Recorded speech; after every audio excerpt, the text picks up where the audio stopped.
Supposing we're wrong. Have you ever thought you were right? I mean really right, about something really important to you. You feel it down to your bones. You're the calm, you're the rational one in a world full of noise. But then little by little, you get that awful feeling in your gut. What if I'm the one who's wrong? Hold that thought, because we're going to take a deep dive into the 1957 movie 12 Angry Men and wrestle with that very feeling. Warning, you've had almost 70 years, so there will be spoilers.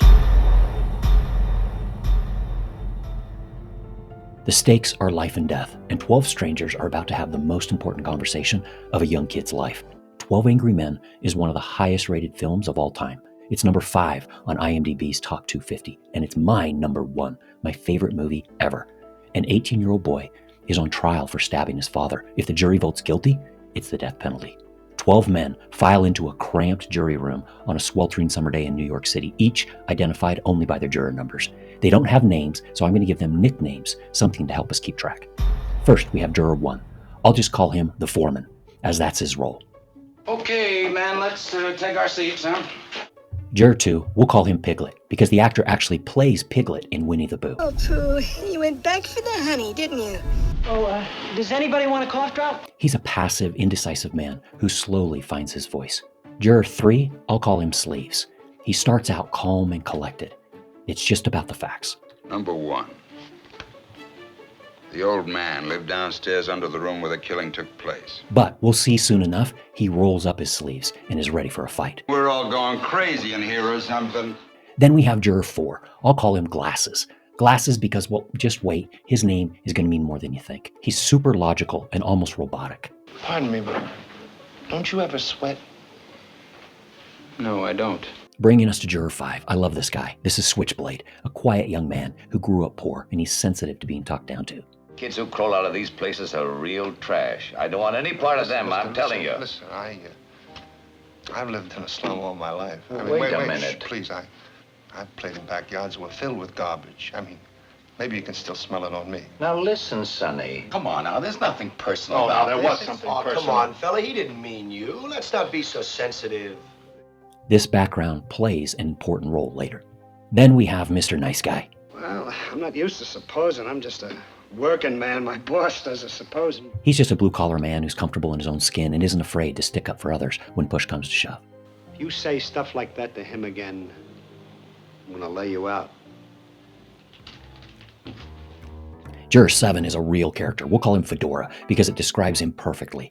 He's got baseball tickets burning a hole in his pocket and copes with stress with laughs and one-liners, all baseball related. You know, boom. This kid is 5-for-0. You stay in there and pitch it, huh? And we go into extra innings here, huh? He also has one of my favorite lines when he teases Switchblade for being a Baltimore fan. Baltimore. It's like being hit in the head with a crowbar once a day.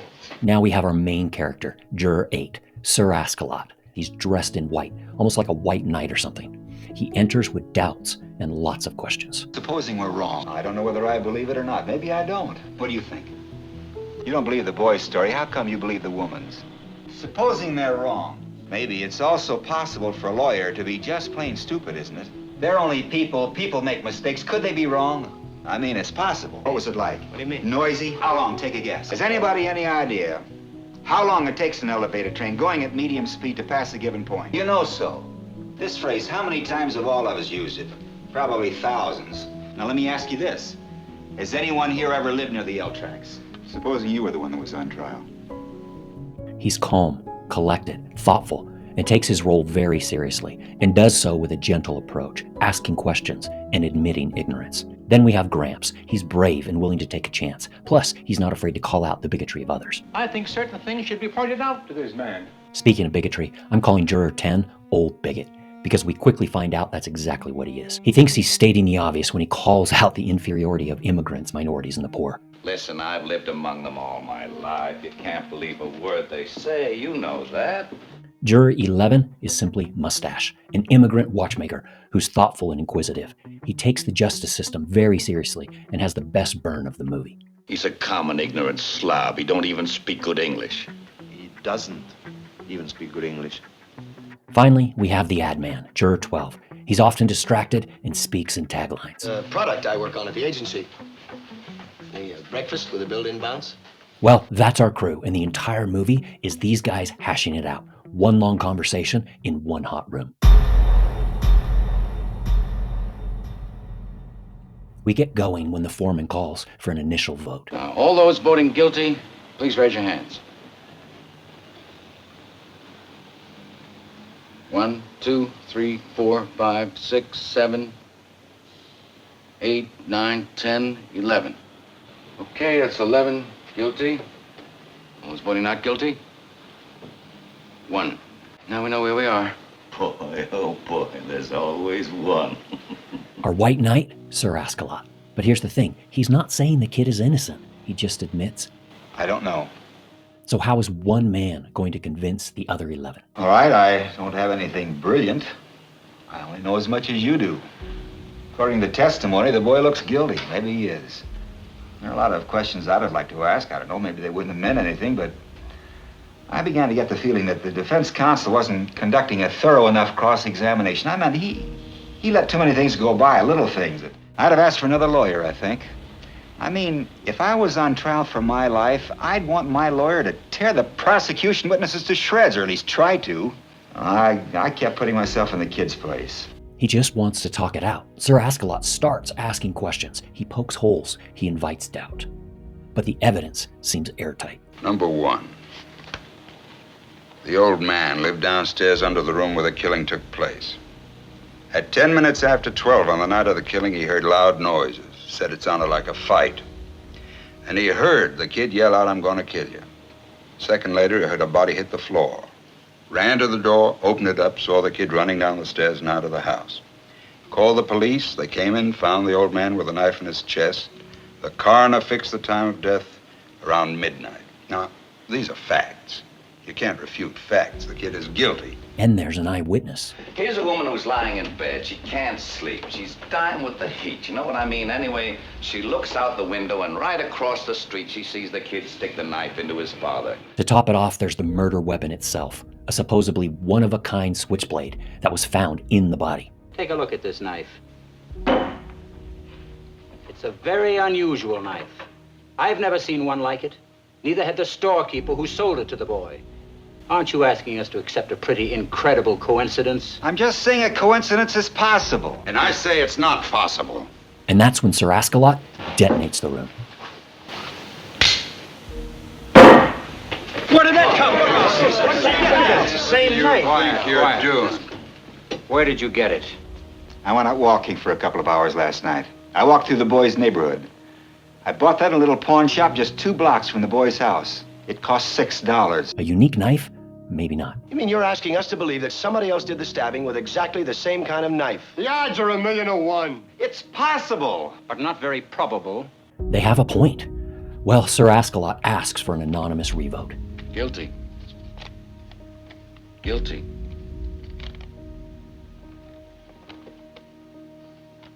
Not guilty.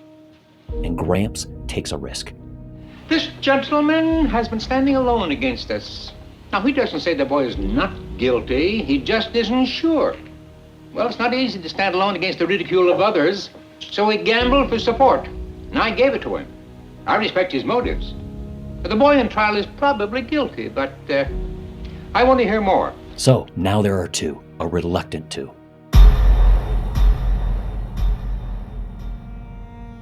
They take a little break, and in the bathroom, Mr. Nice Guy voices something unsettling, worth thinking about. Supposing you talk us all out of this and, kid really did knife his father, huh? That line lands like a lead weight. This isn't an academic debate. There are real consequences, either way they vote. Back in the room, Sir Ascalot questions whether the man downstairs could have even heard the body fall and recognized the boy's voice. Do you think he could have heard it? He said he yelled at the top of his voice. That's good enough for me. Even if he heard something, he still couldn't have identified the voice with the yell roaring by? You're talking about a matter of seconds. Nobody can be that accurate. Well, I think testimony that could put a boy into the electric chair should be that accurate. Something I don't think he could have heard it. He further questions the witness's story and reenacts a claim from the old man. He claimed he ran to his door to see the perp get away in less than 15 seconds, all with an injured leg. Look, this is absolutely insane. What are you wasting everybody's time in here for? Look, according to you, it'll only take 15 seconds. Now, we can spare that, see? What's the time? Exactly 41 seconds. The men are getting really worked up and starting to snap at each other. That's a damn stupid thing to do. Yeah, the phrase was, "I'm gonna kill you." The kid yelled it at the top of his lungs. Maybe what we need is a little yelling in here. Don't tell me you didn't mean it. Anybody says a thing like that the way he said it, they mean it. Listen, you think it's funny or something? Forget it. What's the matter with you guys? Now, wait a minute. Listen, you can't talk to me like that. No, who do you think you are? I don't think you have any right to... Loudmouth. You bet I'm excitable. We're trying to put a guilty man in the chair where he belongs. Someone starts telling us fairy tales and we're listening. Then it comes to a boil when they argue about the boy yelling, "I'll kill you." To address this point, Sir Ascalot prods at Sleeves. You want to see this boy die because you personally want it, not because of the facts. You're a sadist. Kill him out. Kill him. You don't really mean you'll kill me, do you?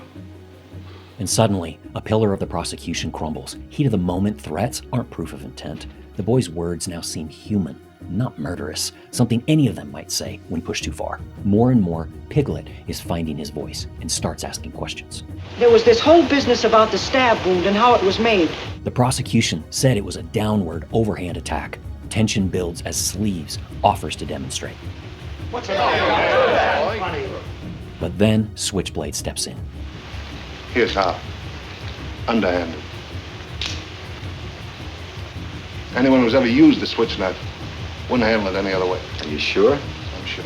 Another thread unravels, and a few more votes flip as they admit their reasonable doubt. 5, 6, 7, 8.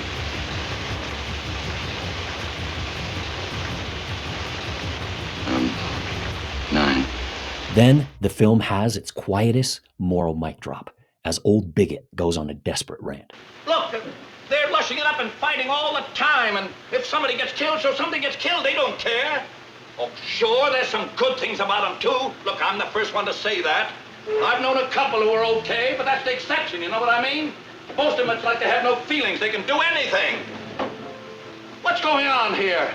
One by one, the others stand and turn their backs. That's the moment blatant prejudice dies, not with argument, but with silence. Then Glasses gives it the final death blow.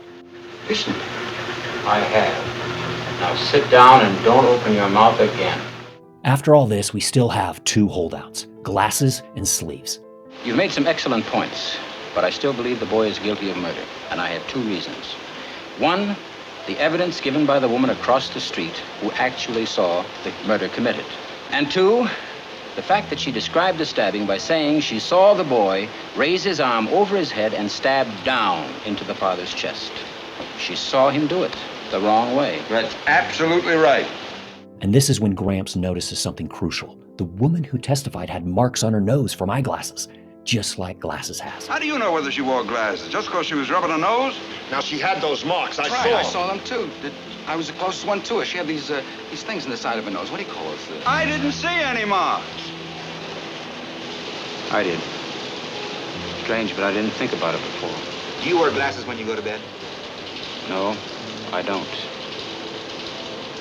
No one wears eyeglasses to bed. Maybe there were sunglasses. Maybe she was farsighted. What do you know about her? I only know the woman's eyesight is in question now. She had to be able to identify a person 60 feet away at night without glasses. You can't send someone off to die on evidence like that. You think he's guilty?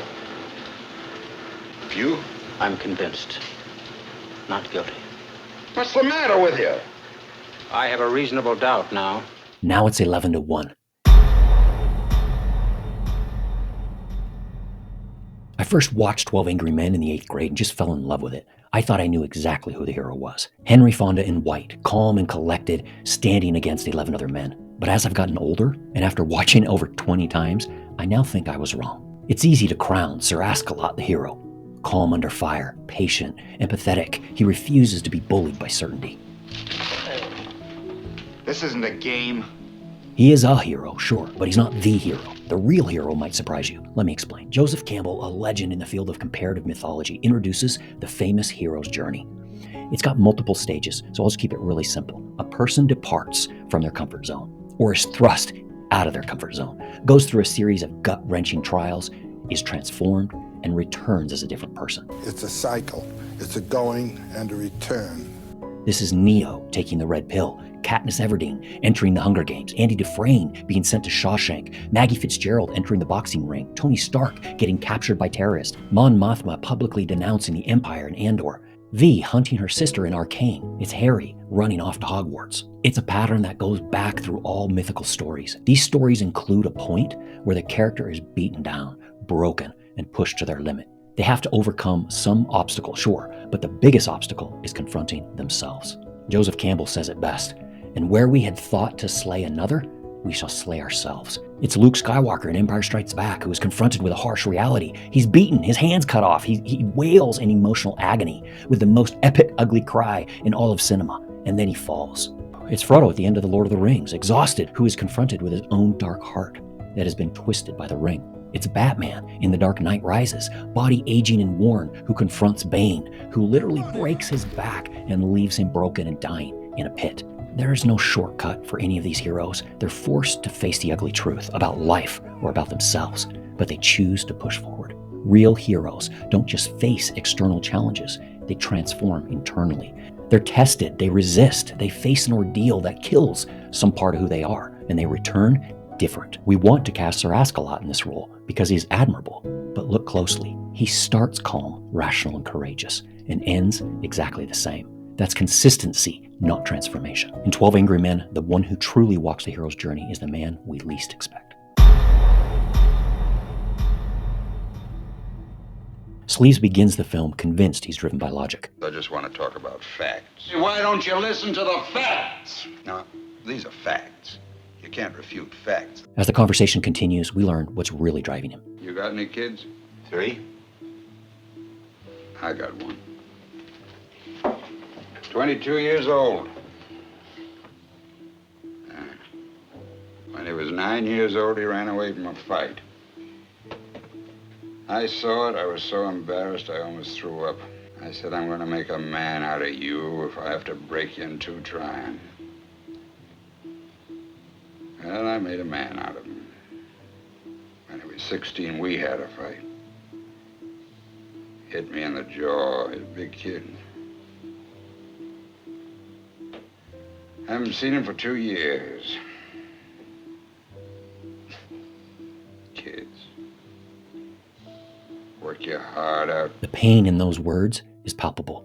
We see an internal demon eating him alive under the surface. Brother, I've seen all kinds of dishonesty in my day, but this little display takes the cake. You all come in here with your hearts bleeding all over the floor about slum kids and injustice. You listen to some fairy tales. Suddenly you start getting through to some of these old ladies. Well, you're not getting through to me. I've had enough. As the case unravels, he doubles down. Every piece of evidence that falls apart just makes him dig in his heels deeper. What's the matter with you guys? You all know he's guilty. He's got to burn. You're letting him slip through our fingers. And now he's alone, 11-1, humiliated, cornered, out of arguments, out of allies. But Sleeves doesn't go down without a fight. The tentacles of his old self are grasping and clawing for him to hold the course. Well, I'm telling you, everything that's gone on has been twisted and turned. I'm telling you, I've got all the facts here. Here.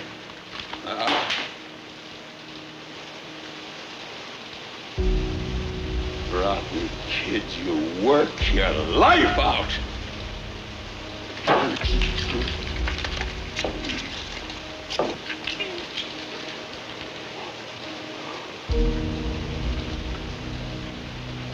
Oh.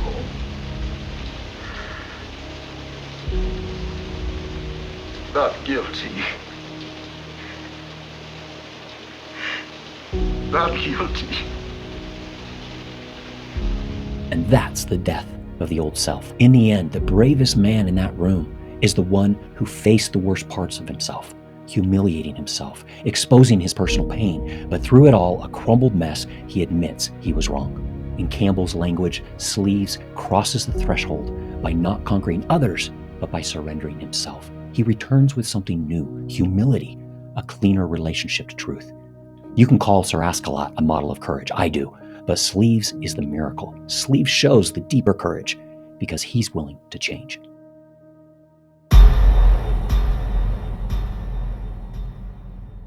Okay, this is where it gets uncomfortable. Social psychologist and best-selling author Jonathan Haidt holds up a mirror to all of us in his books The Happiness Hypothesis and The Righteous Mind. He describes the relationship between reason and intuition. He uses the metaphor of the rider and the elephant. We are like a small boy sitting on the back of a large elephant.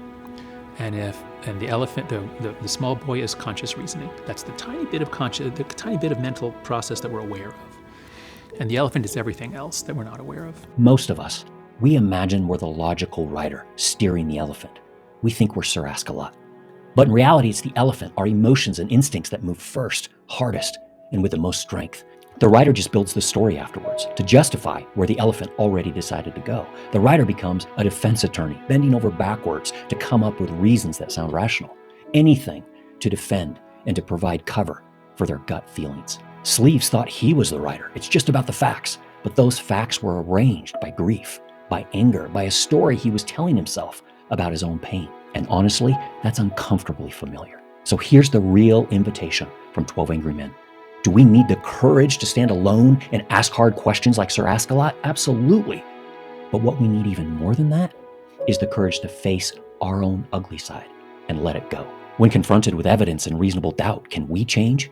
Even about those big things, things we've believed for years or even decades, things we thought were foundational and a solid part of our identity. Can we have the courage to say, I don't know, or even, I was dead wrong? 12 Angry Men shows that the deepest heroism isn't in the one who stays firm.